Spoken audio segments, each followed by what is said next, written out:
چہرے نہیں پڑھتا، قرآن شخصیتیں نہیں دیکھتا، قرآن قبیلے نہیں دیکھتا. ہائے ہائے ہائے ہائے توجہ کرے، قرآن قبیلے نہیں دیکھتا، قرآن چہرے نہیں پڑھتا، قرآن قد و قامت ظاہری نہیں دیکھتا. ہے جملے پر غور کرنے والا، قرآن قد و قامت ظاہری نہیں دیکھتا، قرآن شخصیتیں نہیں دیکھتا، قرآن قبیلے نہیں دیکھتا. قرآن کو اس سے بھی غرض نہیں ہے کہ پہلے کون ایمان لایا اور بعد میں کون ایمان لایا.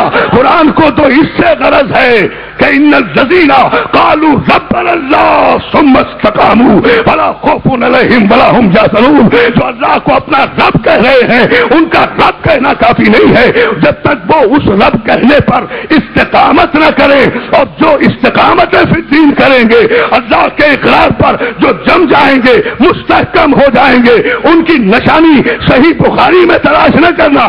ہم خود بتا رہے ہیں کہ لا خوف علیہم ولا هم یحزنون. نہ تو انہیں کبھی کوئی خوف ہوگا نہ انہیں کبھی کوئی حزن ہوگا. تو میں تاریخ سے کیوں پوچھوں کہ کون ایمان لایا اور کون ایمان نہیں لایا، جب قرآن بتا رہا ہے کہ جو بھی ایمان لایا نہ وہ خوف زدہ ہوگا نہ اسے کوئی حزن ہوگا. توجہ ہے نا.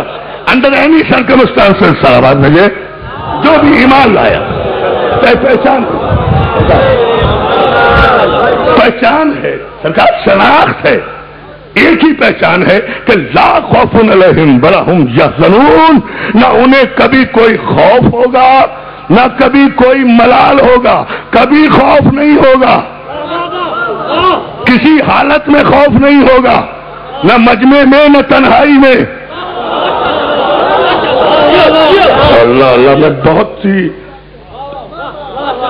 نہ مجمع میں نہ تنہائی میں، نہ ہجرت سے پہلے نہ ہجرت کے بعد. اس سے زیادہ وسیع جملہ میں کہہ نہیں سکتا. کیوں نہیں ہوگا؟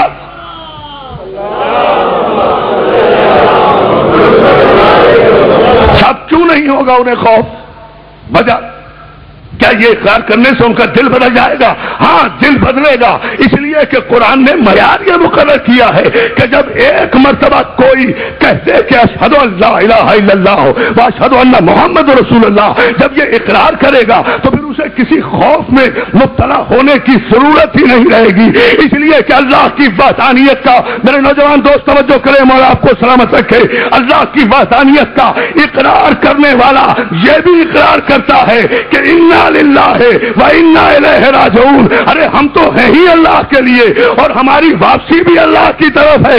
تو جو رہے گا اللہ کے لیے وہ جائے گا بھی اللہ کی طرف. جسے یقین ہو کہ میں رہا ہوں اللہ کے لیے تو وہ موت سے ڈرے گا نہیں. جسے یقین ہو سلامات بھیجے سلامات. اچھا نہیں، میں بات کو نوجوان دوستوں کی معلومات کے لیے شاید یہ ایک نئی معلومات ہو. عزیزان محترم، مفسرین قرآن ملت اسلامیہ نے، جس میں جلال الدین سیوطی بھی شامل ہیں جو معتبر ترین مفسر ہیں، انہوں نے انا للہ و انا الیہ راجعون کی آیت کے متعلق مکمل طور پر اسناد کے ساتھ تحریر کیا کہ یہ آیت جنگ احد کے موقع پر نازل ہوئی. سب نے غور ہی نہیں کیا جملے پر. میرے پچھلے جملے کو ذرا ریلیٹ کریں نا اپنے ذہنوں میں. یہ آیت نازل ہوئی ہے جنگ احد کے موقع پر، اور اس کے بعد تفسیر میں لکھتے ہیں یہ جملہ کہ یہ آیت جو جنگ احد کے موقع پر نازل ہوئی یہ اس وقت نازل ہوئی کہ جب سید الشہداء جناب حمزہ کی شہادت ہوئی ہے. تو آپ کی شہادت کی خبر، جملہ یہ ہے معتبر مفسر کا کہ آپ کی شہادت یعنی شہادت جناب حمزہ کی خبر جب مولا کائنات علی کو ملی ہے، علی نے شہادت حمزہ کی خبر سنتے ہی اپنی زبان پر بے ساختہ یہ جملہ جاری کیا، انا للہ و انا الیہ راجعون. مفسر کہتے ہیں کہ ادھر علی نے یہ جملہ کہا ہے، ادھر پوری آیت قصیدہ بن کے نازل ہوئی ہے. اب زمانہ سمجھے کہ علی کسے کہتے ہیں، علی کسے کہتے ہیں، امتی کسے کہتے ہیں. امتی اسے کہتے ہیں جو قرآن نازل ہونے کے بعد پڑھے. علی اسے کہتے ہیں کہ جس کی زبان پر جو نازل ہو جائے وہی قرآن میں داخل ہو جائے.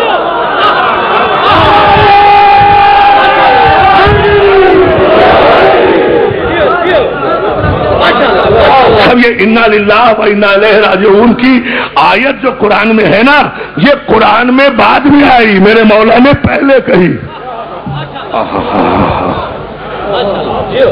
جناب حمزہ کی شہادت کی خبر سن کر مولا نے جنگ احد میں کہا کیا ہوا اگر حمزہ شہید ہو گئے؟ انا للہ، ہم تو ہیں ہی اللہ کے لیے۔ اپنے پورے شجرہ نسب کو بیان کر دیا میرے مولا نے۔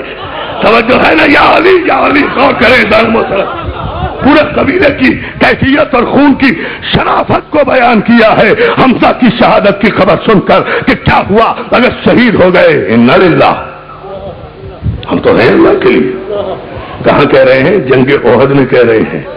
اور ہماری واپسی بھی اللہ کی طرف ہوگی، گھر کی طرف نہیں۔ اللہ اللہ اللہ اللہ توجہ فرمائیے نا۔ ہمارا سلامت رکھے، مل کر صلوات بھیج لیں محمد علیہ۔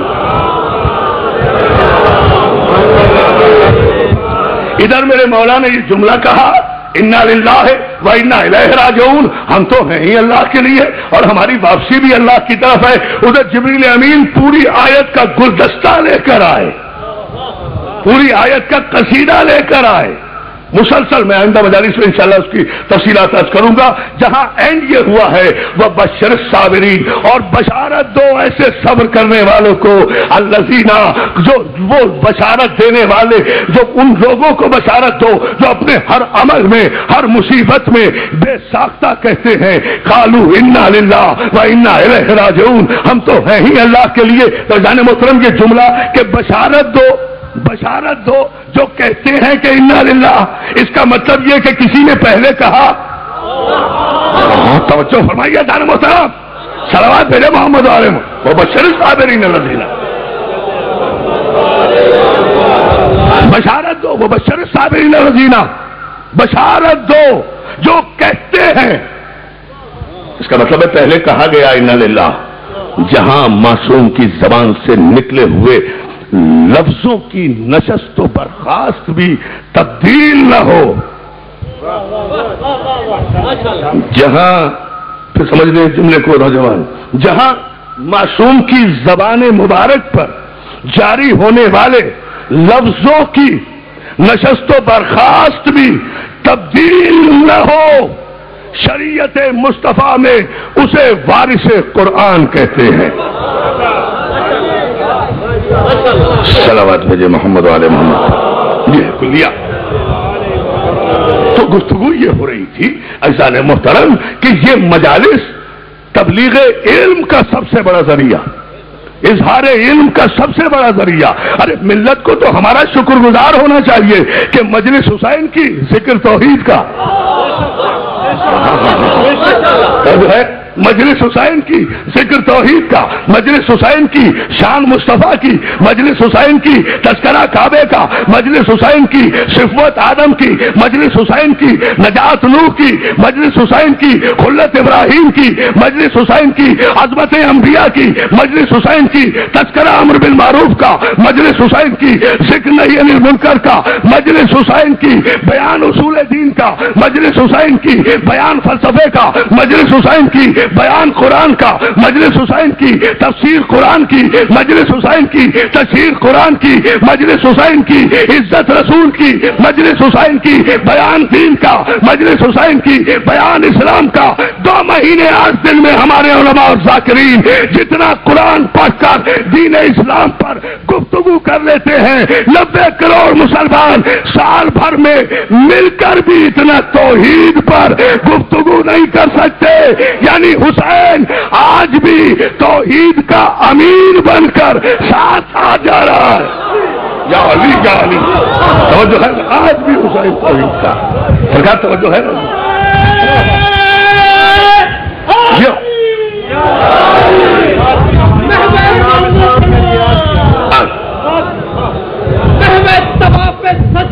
شبیر ہے بحث، محمد طواف سجدہ شبیر ہے بحث، نبیوں کی بندگی ہے پجار حسین کی، اور ہر بات میں جلوس میں پھرتی ہے سر کھلے، تاریخ آج بھی ہے بگار الحسین مصطفیٰ مل کر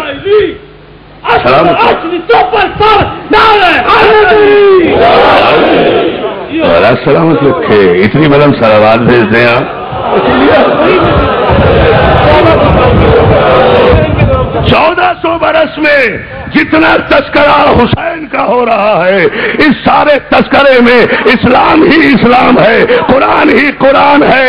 ایسے نہیں خواجہ معین الدین چشتی کوئی شاعر نہیں تھا، پہنچا ہوا ولی تھا.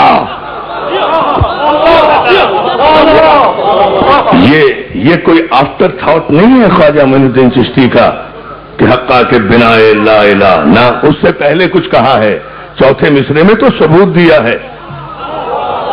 توجہ کرے جان مسلم، میں جملہ کہہ رہا ہوں. چوتھے مصرے میں تو معین الدین چشتی نے ثبوت دیا ہے. یہ کوئی جذباتی طور پر مصرے نہیں کہہ دیے، پہلے مصرے میں کہہ چکے تھے نا کہ شاہ ہست حسین، بادشاہ ہست حسین. دوسرے مصرے میں کہہ چکے تھے کہ دین ہست حسین. جب یہ کہہ چکے تھے کہ دین ہے حسین، تو چوتھے مصرے میں تو آنا تھا نا کہ حقاؤ کے بنائے. توجہ کریں آپ. تو یہ اگر لفظ کہا ہے، اور یاد رکھیں کہ شاعر جب بھی کوئی شعر کہتا ہے تو وہ پہلا مصرع کہتا ہی چوتھے مصرے کے لیے ہے. سوچے جملے کو ذرا سا ادبی جملہ ہے یہ. پہلا مصرع کہتا ہی چوتھے مصرے کے لیے ہے. معین الدین چشتی نے اگر بادشاہ ہست حسین کہا تھا تو دوسرے مصرے میں کہا دین ہست حسین، دی پناہ ہست حسین. چوتھے مصرے میں اسے ثابت کیا حقا کہ بنائے، بنائے بانی نہیں بنا. اب یہ ایک الگ بحث ہے، پھر انشاءاللہ کسی مجلس میں سے کریں گے. لیکن جو میں عرض کر رہا ہوں کہ آج بھی ساری دنیا میں مجلسیں ہو رہی ہیں. کوئی گوشہ ایسا نہیں ہے حیات عرضی کا کہ جہاں کسی نہ کسی عنوان سے ذکر حسین نہ ہو رہا ہو.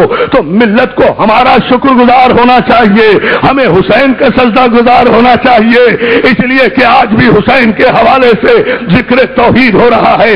1 گھنٹے کی اگر مجلس ہوتی ہے تو اس میں حسین کے مصائب تو 5 منٹ کے ہیں. یہ 55 منٹ جو گفتگو ہو رہی ہے، حسین آج بھی ذکر توحید کا. صلوات بھیجے محمد علیہ.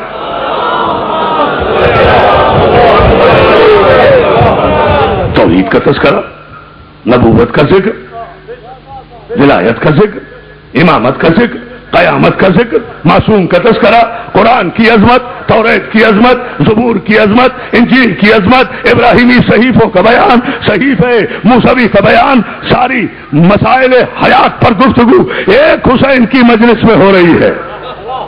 پیغام ہے کہ مسلسل جا رہا ہے. وجہ کون ہے؟ حسین. اور نہیں کیا، میں بہت بڑا جملہ کہہ رہا ہوں. وجہ کون ہے؟ حسین. چلو یہ تو پھر نقوی صاحب، یہ تو پھر سارے قابل تذکرہ عنوانات ہیں جو حسین کے وسیلے سے ان عنوانات پہ روشنی پڑ رہی ہے.